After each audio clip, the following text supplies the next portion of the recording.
Hey guys, I hope everyone's doing well out there. I wanted to make this video to talk about something that I think a lot of guys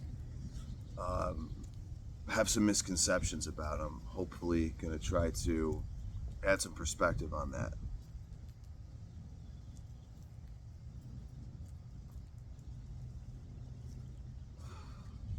Smoking my midweek cigar, Oliva Melanio Maduro, small cigar, but I smoke 2 cigars a week and I'm enjoying this. Just lit it up, it's a good one. So let's talk about this. You know, I have 2 groups of friends that fall into 2 different categories, I would say, to a varying degree when it comes to women. I have my friends that are big time players, you know, they're all about getting pussy, they're quantity, you know, they're playboys, right? And I have other friends who are more reserved, quiet, and they're more about trying to find a good woman, trying to find a wife, start a family, and go in that route.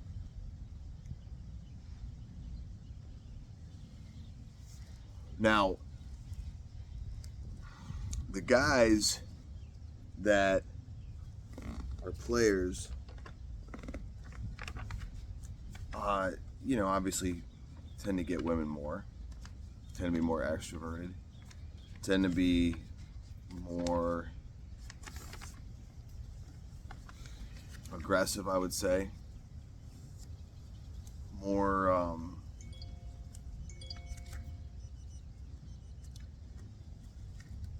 socially extroverted, willing to engage, decisive. People that are more about wanting, the friends of mine that want a wife, want a good woman, a little bit more quiet, a little bit more reserved, kind of like behind the scenes type.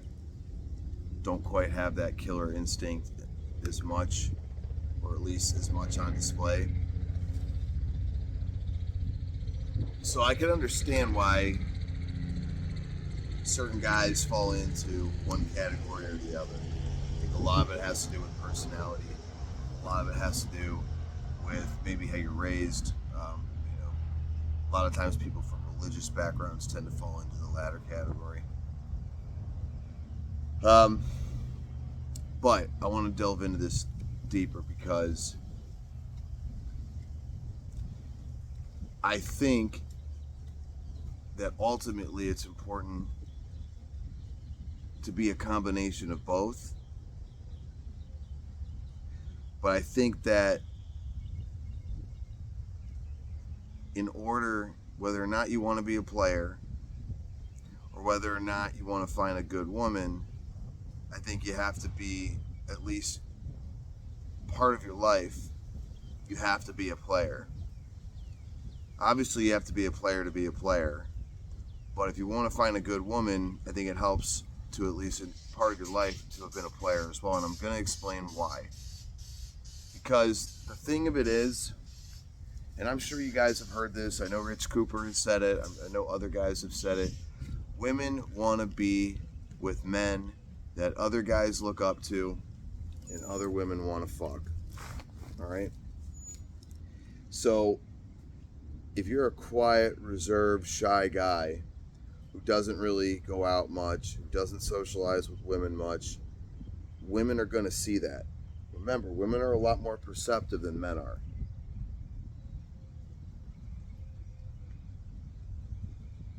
And, you know, and I'm not a fan of pickup because I think it's trying to take a backdoor approach. And I just think it's kind of feminine and pussy. You know, I think that you should just, like, I think memorizing some lines and trying to, like, learn little, like, psych hacks to, like, try to, you know, manipulate women is, I think that working on yourself, gaining real confidence and self-respect and fearlessness is really what you should do. Um, and that I'm talking more of like in a cold approach manner. I think, obviously if you're trying to leverage social media, then this is a whole different, that would be a whole different conversation, right? But when, because a lot of times people want to try to fake it till they make it and not actually develop real confidence and with women.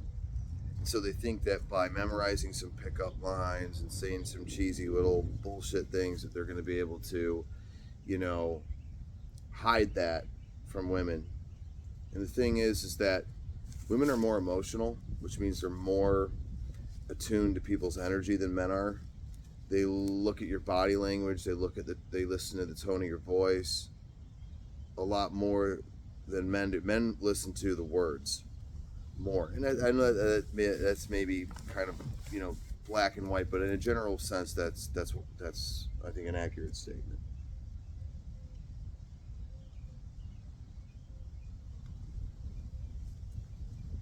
Now, when you have abundance, you can't fake that. You either have it or you don't. All right? If you have a lot of women, you're naturally not going to over pursue a prospective girl that you're talking to. You probably aren't going to pursue her enough because you got so many girls that you have in your rotation that it gets a little bit hard to manage. It's like business. If you've got very few clients and somebody calls you, you're blowing up that person's phone. They can sense the desperation. But if you don't get back to them until the end of the workday, it's probably because you were busy. Because you have a legitimate business and you're in high demand. That's a different type of aura, and people can hear that on the phone. When you're talking to a client about a service or a product that you offer, and you have a lot of business, and that person's giving you a hard time, you're a lot more willing to say, "Hey, go fuck yourself," and you're willing to walk away. But you're not gonna. I mean, you're not gonna say it in those terms, but that's your attitude is that way, and people can sense that.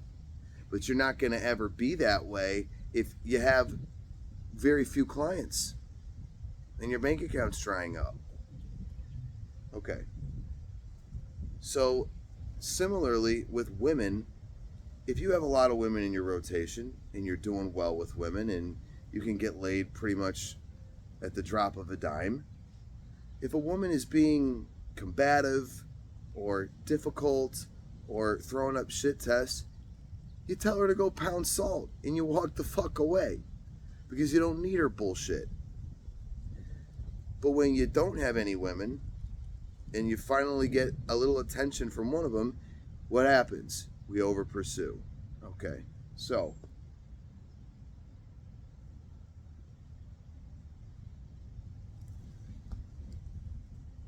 a lot of times we try to find the shortcut to life. You know, the shortest distance between 2 points is a straight line type of approach, and in a lot of cases that's the way to do things. But when it comes to women and it comes to being good with women, the only way you're going to get good with women and understand women is by having a lot of experience with them. And if you're going to be a nice, shy guy who's looking for his wife, and you have these fairy tale beliefs of women, then what's going to end up happening is that you might meet a wonderful woman, but you're going to over pursue, or you're going to act in a way that just has a repugnance of desperation. You're going to move too quickly. You always want the woman to be the one to initiate any escalation in the relationship. And I'm not talking sexual. I'm talking about, the talk. If you're out at a date and a woman says to you, I really like you. I'm taking this very seriously. I want to know where we stand. That's good. But when you're the one to bring that up to her, many times, oh, he's moving too fast. He scared me away. Okay? And the way that you're not going to do that is when you have 3 or 4 girls. It enables you to date from a position of strength, or like in business, you want to negotiate from a position of strength, of abundance. Always be willing to walk away from the negotiating table if the terms are not to your liking. It's the same thing with women. If you are operating from a position of abundance, if you're operating from a position of sexual strength, then you can dictate the terms. You can escalate things as you want to and de-escalate things as you want to as well. But believing that you should only go for good women and only go for wife material women, and anybody else or any places that there are women that are sluts or whores you should avoid, is bullshit. And you are gonna look, if you ever do get married, you're gonna look back and wish that you had enjoyed your single life. But you're also missing out on opportunities to get to understand women a lot better. All right? So,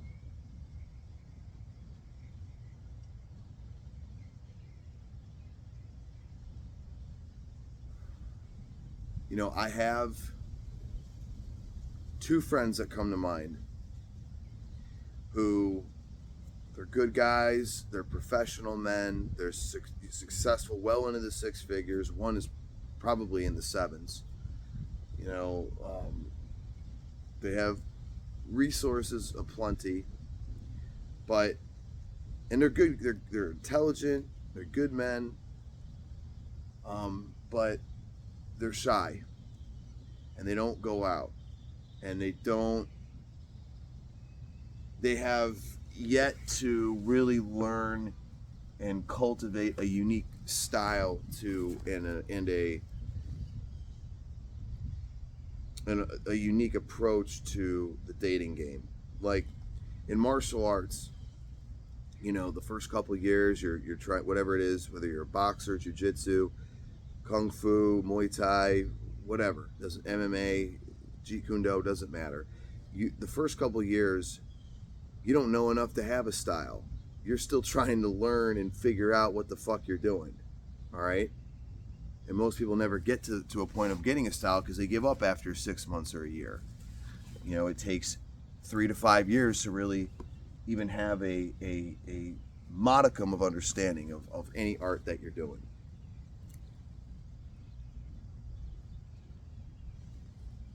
Then you get into like having a personal style, and that usually is going to coincide with your body type and your personality.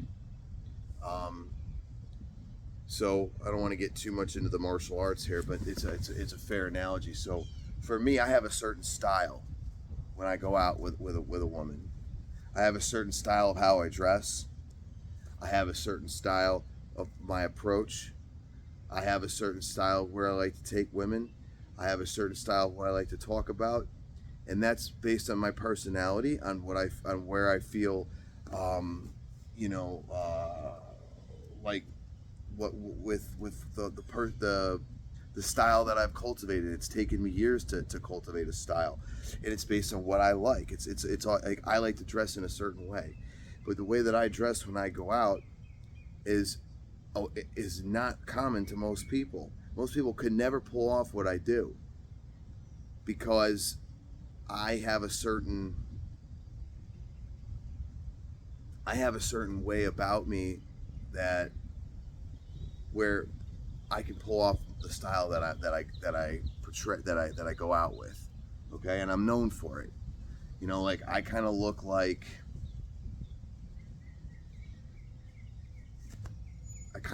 a New York Italian gangster guy. You know, that's kind of the leather jacket, the gold chain, right?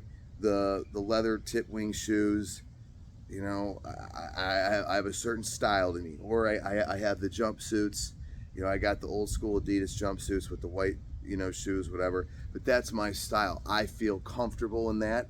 I feel cool in that. And other people might think that sucks. And that's okay.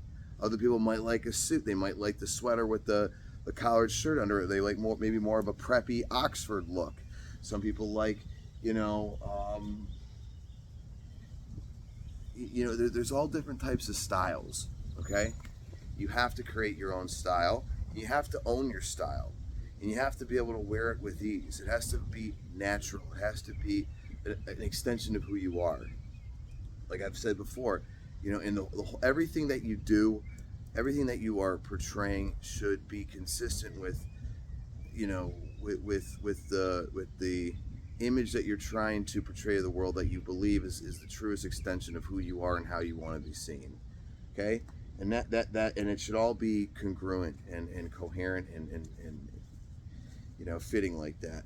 So you got to have your own style, and you got to and when you do that, and when you have plentiful women, what happens is that you start to understand what type of woman you're really looking for. Because if you haven't been with a lot of women, you don't really know what the fuck you want. You think you do based on some bullshit fairy tale that you've concocted into your mind based on, you know, a cacophony of bullshit, really.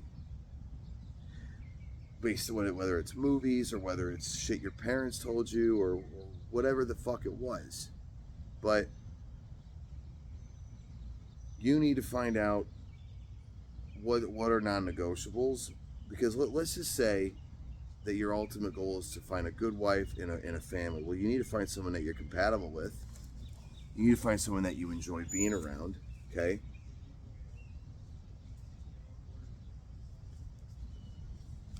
And just being hot and not causing you drama, that's a start. That's kind of a non-negotiable, right?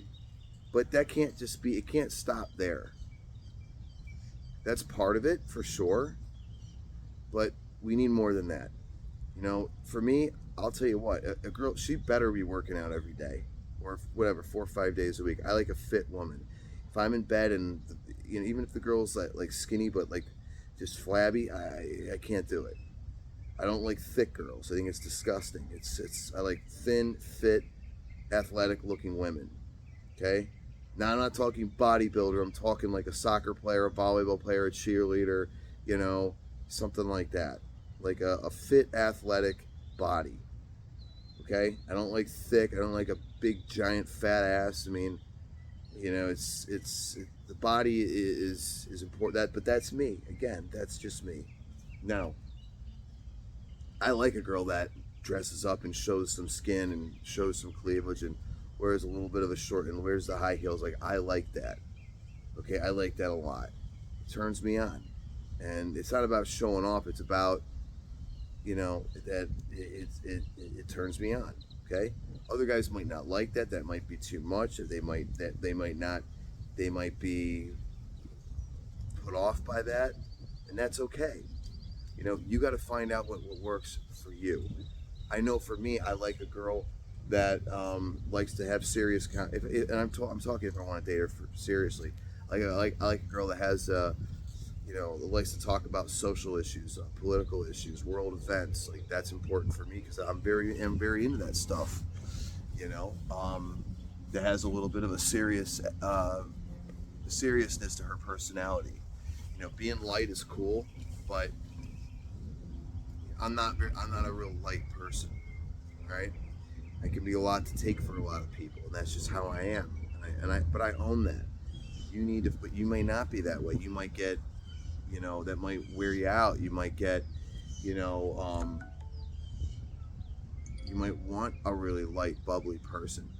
Again, but these are all things that you're going to find when you date women, right? There's going to be things that you're going to find out that are red flags, besides the obvious ones.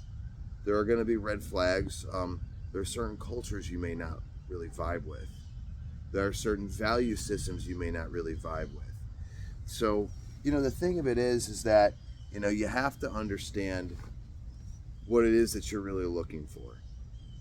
And you have to know what kind of person you're going to be compatible with in the long run. And it's only going to happen based on experience. It's never going to happen in the vacuum. It's never going to happen theoretically. It's not going to happen by reading books. It's not going to happen by watching podcasts. Those are supplemental. Okay? It's like working out. I can't just eat all the supplements and not eat any fucking food and work out.